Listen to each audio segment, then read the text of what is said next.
নাহিদেই হচ্ছে নতুন দলের প্রধান, এ নিয়ে থাকতেছে বিস্তারিত প্রতিবেদনে। শাহবাগে আন্দোলনকারী শিক্ষকদের উপর পুলিশের লাঠিচার্জ, সাউন্ডে গ্রেনেড নিক্ষেপ, এ নিয়ে থাকতেছে বিস্তারিত প্রতিবেদনে। এবারে বিশ্ব সংবাদ। ভারতের কুম্ভ মেলায় পথে ৩০০ কিলোমিটারের যানজট, এ নিয়ে থাকতেছে বিস্তারিত প্রতিবেদনে। এবারে খেলাধুলার সংবাদ। ওয়ানডে অভিষেকে বিশ্ব রেকর্ড গড়লেন ব্রিটসকে, এ নিয়ে থাকতেছে বিস্তারিত প্রতিবেদনে। এবারে বিস্তারিত। নাহিদেই হচ্ছে নতুন দলের প্রধান। জাতীয় নাগরিক কমিটি ও বৈষম্য বিরোধী ছাত্র আন্দোলনের সমন্বয়ে নতুন রাজনৈতিক দল আসছে চলতি মাসেই। অন্তর্বর্তীকালীন সরকারের উপদেষ্টা নাহিদ ইসলামই হচ্ছে নতুন এই দলের প্রধান। দলের দায়িত্ব নেওয়ার আগেই সরকারের উপদেষ্টা পদ থেকে পদত্যাগ করবেন তিনি। সোমবার এক প্রতিবেদনে এ তথ্য জানিয়েছেন মানবজমিন। গত ৫ই আগস্ট গণ অভ্যুত্থানের মুখে শেখ হাসিনার পতনের পর ছাত্রদের নেতৃত্বে নতুন দল আসছে কিনা তা নিয়ে আলোচনা শুরু হয়। এক পর্যায়ে বৈষম্য বিরোধী ছাত্র আন্দোলন সারা দেশে কমিটি দেয়া শুরু করে। দল করা হয় জাতীয় নাগরিক কমিটি। নাগরিক কমিটিও থানা পর্যায় পর্যন্ত কমিটি দিচ্ছে। মূলত বৈষম্য বিরোধী ছাত্র আন্দোলন, নাগরিক কমিটি এবং সুশীল সমাজের প্রতিনিধিদের নিয়ে নতুন দল গঠিত হবে। শুরুতে আহ্বায়ক কমিটি গঠন করা হবে। বাংলাদেশের ইতিহাসে নতুন দলের আবির্ভাব অনেকটা স্বাভাবিক ঘটনা। বর্তমান সরকারের আমলেও কয়েকটি দল আত্মপ্রকাশ করেছে, তবে অতীতে দেখা গেছে খুব কম দলেই রাজনীতিতে প্রভাব রাখতে পেরেছে। ছাত্রদের নতুন রাজনৈতিক দল বড় কোনো প্রভাব তৈরি করতে পারবে কিনা সেটাই সবচেয়ে বড় প্রশ্ন। এই দল নিয়ে ইতিমধ্যেই নানা আলোচনা শুরু হয়ে গেছে। শাহবাগে আন্দোলনকারী শিক্ষকদের উপর পুলিশের লাঠিচার্জ, সাউন্ডে গ্রেনেড নিক্ষেপ।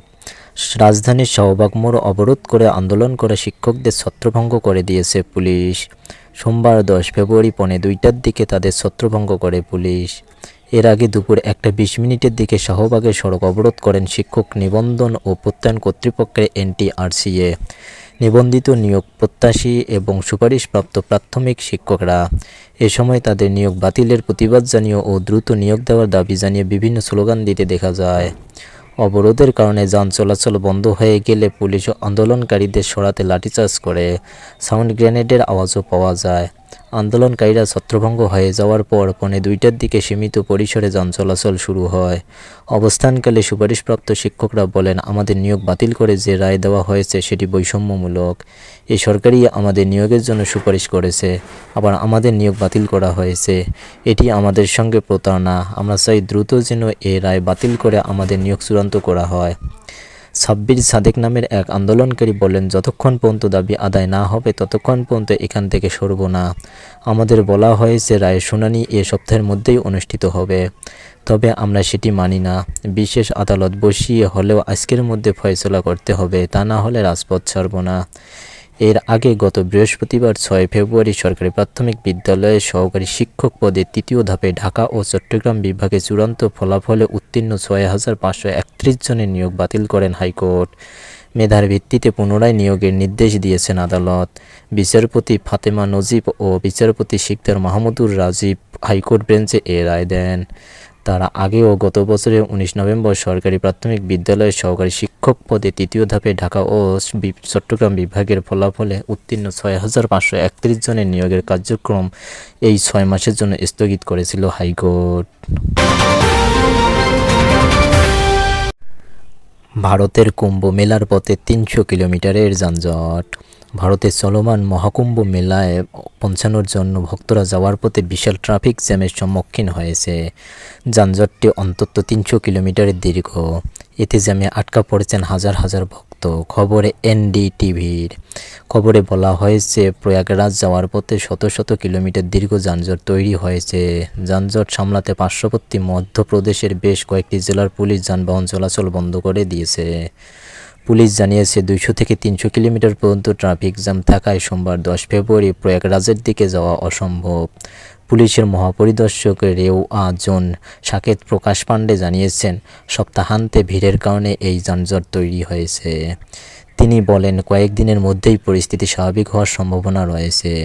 প্রয়াগরাজ পৌঁছানোর জন্য সঙ্গে প্রশাসনিক সমন্বয় করে যানবাহন চলাচলের অনুমতি দেওয়া হচ্ছে। তিনি আরও বলেন, গাড়িগুলো 48 ঘন্টা ধরে আটকে আছে বলে দাবি করা হচ্ছে। 50 কিলোমিটার পথ অতিক্রম করতে অন্তত 10 থেকে 12 ঘন্টা সময় লেগে যাচ্ছে। বেনারস, লখনউ এবং কানপুর থেকে প্রয়াগরাজ যাওয়ার পথে 25 কিলোমিটার পর্যন্ত যানজটের তথ্য পাওয়া যাচ্ছে। এমনকি শহরের ভেতরেও অন্তত 7 কিলোমিটার দীর্ঘ যানজট দেখা দিয়েছে। ভিড় সামলাতে প্রয়াগরাজ সঙ্গম রেলওয়ে স্টেশন বন্ধ করে দেওয়া হয়েছে। রেলওয়ে অফিসার কুলদীপ তিওয়ারি জানিয়েছেন, প্রয়াগরাজ সঙ্গম রেল স্টেশনের বাইরে ভিড়ের কারণে যাত্রীদের স্টেশন থেকে বের হয়ে যেতে পারতেছে না। ভক্তদের এমন ভিড়ের কারণে স্টেশনটি বন্ধ করে দেওয়ার সিদ্ধান্ত নেওয়া হয়েছে। বর্তমানে প্রয়াগরাজ জংশন স্টেশনে একমুখী যান চলাচলের ব্যবস্থা করা হয়েছে। অতিরিক্ত deputy commission police Kuldeep Singh বলেছেন, মেলাতে পৌঁছানোর চেষ্টা করেছে বিপুল সংখ্যক গাড়ি। যানবাহনের সংখ্যাও অনেক বেশি দেখা যাচ্ছে। ভক্তরা মেলায় যতটা সম্ভব কাছাকাছি আসার চেষ্টা করেছে। এই কারণে দীর্ঘ যানজটের সৃষ্টি হয়েছে।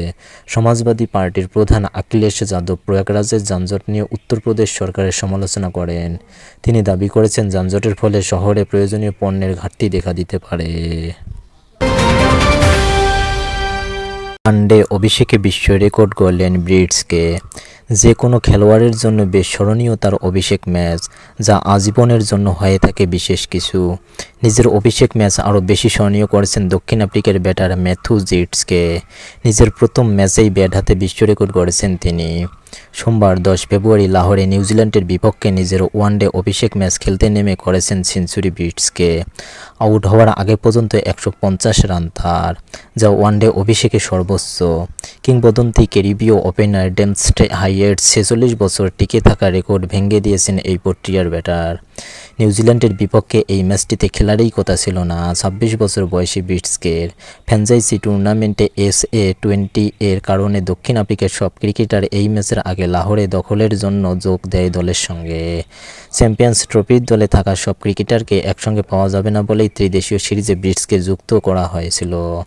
ত্রিদেশীয় এই সিরিজে নিজেদেরকে প্রথম ম্যাচে ব্রিটসকে মাথায় পরিয়ে দেওয়া হয় ওয়ানডে ক্যাপও। আর অভিষেক ম্যাচেই নিজের নাম লিখিয়ে ফেলেছেন রেকর্ড বইয়ে। 68 বলে 50 করার পরে 128 বলে শতকের দেখা পান ব্রিটসকে। ওয়ানডে অভিষেকের ব্রিটসকের আরও আগেও সেঞ্চুরি হয়েছে 18 জনের। তবে 3 অঙ্কের ছোঁয়ার পরে এক এক করে সবাইকে ছাড়িয়ে যেতে শুরু করেন এই উইকেট কিপার ব্যাটার।